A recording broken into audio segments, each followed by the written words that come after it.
Isak tangis menyelimuti pemakaman jenazah CA, mahasiswi Fakultas Kedokteran Hewan Unair yang ditemukan tewas di dalam mobil. Usai seluruh proses persemayaman selesai, orang tua CA dan semua kerabat begitu sedih melepaskan perempuan berusia 21 tahun itu ke tempat peristirahatan terakhir di TPU Makam Tionghoa Gunung Klotok, Kelurahan Mojoroto, Kediri, Jawa Timur. Sejak CA ditemukan tewas dalam mobil pada Minggu 5 November lalu, polisi terus mendalami penyebab kematian korban. Dari hasil penyelidikan kematian CA, polisi kembali menemukan bukti baru.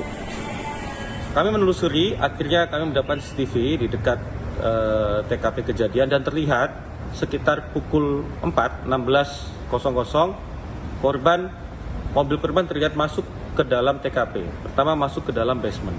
Nah, jadi jarak antara 15.05 saat korban keluar dari apartemen sampai akhirnya mobil terlihat pada pukul 16.00 terlihat dari CCTV yang menyorot di depan TKP apartemen.